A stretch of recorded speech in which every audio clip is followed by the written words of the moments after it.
Maka kata Nabi, Rasul-Rasul ini dibalas lagi, ya. Qalu ta'irukum ma'akum a in dhukkirtum.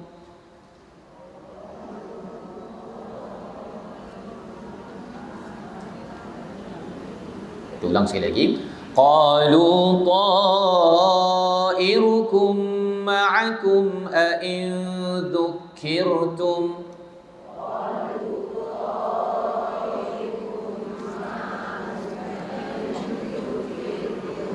Bal antum qaumun musrifun.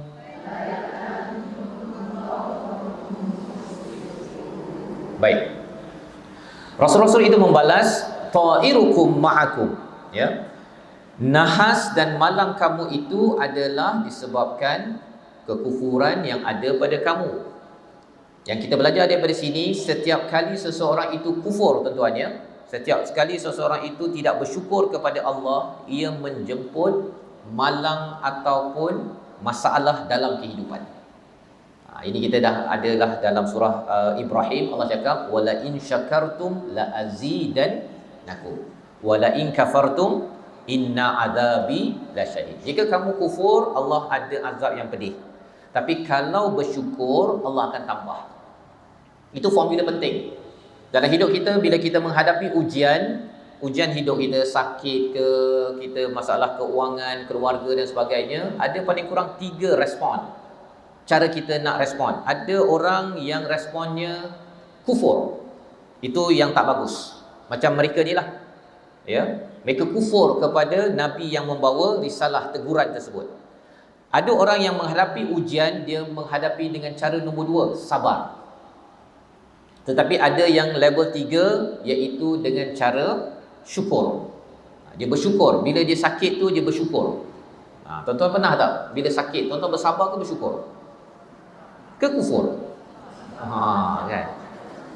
Apa contohnya? Kalau katakan orang tu sakit kaki ke, sakit badan ke, kalau kufur, dia cakap apa? Ya Allah, aku je yang sakit, tak boleh ke kau bagi sakit kepada orang lain? Itu orang yang kufur. Dia mempersoalkan ujian yang datang daripada Allah Subhanahu Wa Taala, ataupun dia cakap bahawa ya Allah, aku ni sakit, aku doa dah banyak dah ya Allah, tak kabul-kabul pun. Kau dengar ke tak dengar ni? Kan? Itu orang yang kufur, kerana dia tidak menghargai kepada apa yang pernah Allah beri. Malah dia negatif pada Allah. Negatif pada Allah. Itu sebabnya tuan-tuan, bila kita menghadapi ujian, kita jangan negatif kepada Allah. Bila negatif, itu yang membawa kepada menuduh dan menyalahkan orang lain. Bila dia negatif pada Allah, dia akan menuduh dan menyalahkan orang lain. Macam mana contohnya? Bila dia sakit tersebut, dia rasa Allah ni Allah ni sebenarnya tak sayang aku kot. Bila dia rasa tak sayang, dia rasakan bahawa orang-orang lain pun tak sayang, dan dia menyalah dan dia berituduh orang lain. Kau lah punca aku sakit. Inilah pasal ini, yang ini pasal Perdana Menteri lah ini yang menyebabkan saya sakit. Semua dia salahkan. Pasal apa? Pasal dia bermula dengan dia menyalahkan Tuhan. Bila orang dah mula menyalahkan Tuhan, tuan-tuan, maka dia mulalah buat perangai sesama manusia. Itu sebabnya mengapa ketauhidan, keimanan yang tuan-tuan belajar dalam kelas-kelas amat penting, kerana dia akan mengatur jiwa hati kita. Ya, bila hati kita settle dengan Tuhan, sihat, maka insya-Allah dengan manusia kita mampu untuk menguruskan dengan cara yang terbaik. Baik. Kalau katakan sakit yang bersabar, macam mana? Tadi kufur kan? Kalau sabar, dia akan cakap apa? Saya sabar. Kan? Sesungguhnya tangan saya ni milikmu ya Allah. Kalau dia sakit kaki ke, lenguh-lenguh ke apa ke, ya Allah, aku tahu lutut ni kau punya ya Allah, kau nak ambil, kau nak bagi. Itu sabar. Tapi sabar ni tak cukup, tuan-tuan. Dia satu lagi level, namanya syukur. Pasal kalau sabar ini kita bertahan, kita kata ya Allah sakitnya, ya Allah aku sabar ni, sabar je lah, begitu kan? Itu macam dah terpaksa. Tapi sabar, dia tak adalah macam kufur tadi. Tak adalah dia cakap bahawa ya Allah aku tak tahulah ya Allah, kau ni memang selalu nak bagi aku sakit. Itu kufur. Tapi kalau sabar tu dia dia bertahan. Tapi kalau orang yang sakit dia bersyukur, macam mana? Satu, dia tengok, ya Allah, selama hari ni aku dapat lutut okey je ya Allah. Aku dah guna lama dah. Kau bagi aku pinjam berapa charge tuan-tuan guna lutut selama hari ni? Free of charge ya Allah. Terima kasih ya Allah. Dia bersyukur. Dan sudut kedua, ya Allah, aku sakit ke tak sakit, masih lagi aku ini mendalami Quran, aku ini ada lagi iman, masih lagi ada Islam, ada banyak lagi nikmat yang aku ada ya Allah. Moga-moga aku ini Engkau beri rahmat ke syurga ya Allah, nanti tak ada sakit-sakit lutut lagi ya Allah. Contohnya, dia akan jadi orang yang bersyukur.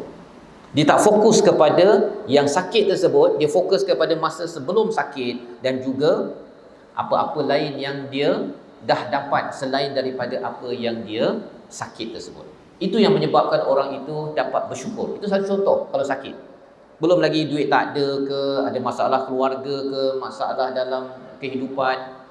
Formatnya sama. Kita ada pilihan sama ada kufur, sabar ataupun syukur. Tetapi penduduk kaum ini dia kata apa?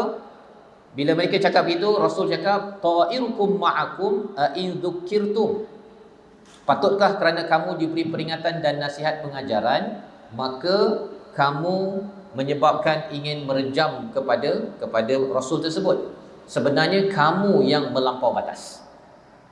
Ya, kamu sebenarnya yang melampau batas, yang menyebabkan kamu mendapat malang dan juga nahas di dalam kehidupan.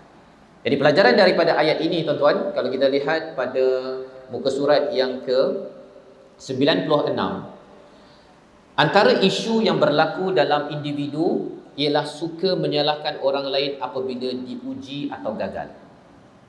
Ya. Kalau gagal dia disalahkan orang lain. Saya tak dapat A ni pasal mak lah ni. Mak tak ajar saya, cikgu tak ajar, cikgu tuition, semua gagal kan? Semua salah. Dan apa solusi daripada perkataan ini? Sedar bahawa setiap nasib dan musibah adalah hasil perbuatan sendiri, bukan salah guru, rakan atau sesiapa. Dia menyebabkan bertanggungjawab tuan-tuan.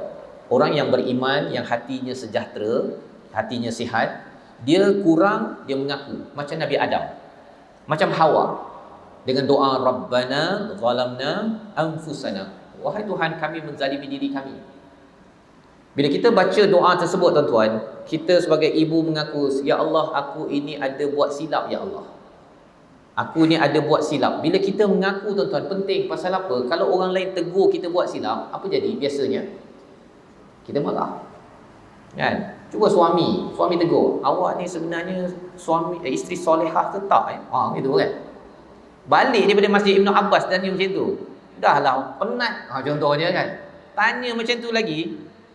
Tetapi bila Allah menegur, yang tadi kita bincang ni kan, bila kita tahu bahawa ta'irukum ma'akum, Allah kata kalau kamu ada kekurangan-kekurangan yang ada, sebenarnya kamu yang tempah.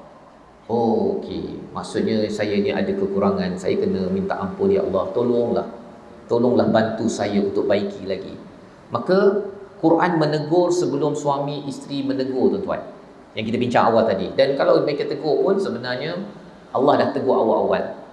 Kita tak ambil ia sebagai satu tekanan ataupun sekadar nak menghentam kepada kita. Baik. Ataupun dalam aplikasi ibu bapa, muka surat 97, anak-anak menyalahkan nasihat bila berlaku kesusahan. Biasalah anak-anak kan, ya, bila susah je, ni mak lah ni. Kan. Kena ajar kepada anak, ta'irukum ma'akum, bertanggungjawablah. Ataupun kadang-kadang adik-beradik, kan, bila ada seorang ada masalah, disalahkan adik-beradik lain. Ataupun kalau dekat tempat kerja sama juga.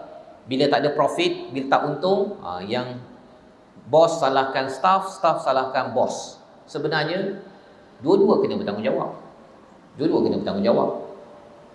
Jadi ini adalah perkara yang kita boleh belajar daripada ayat yang ke-19. Okey, selesai kisah 3 rasul bersama dengan Qaryah tersebut. Apa berlaku pada rasul tersebut? Adakah mereka direjam, dibunuh, apa sebagainya? Dalam surah Yasin ini kita tak dimaklumkan. Jadi tak payah tahu.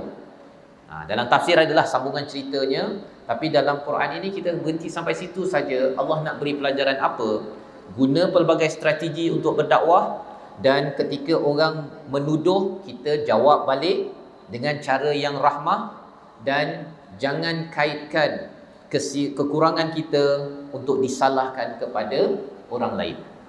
Dan bila Rasul ini ditegur ataupun dituduh penipu, mereka tak kisah, teruskan tanggungjawab. Semangat kita makin kuat untuk menunaikan tanggungjawab, walau tidak dihargai, walaupun tidak diberikan penghargaan dalam hidup.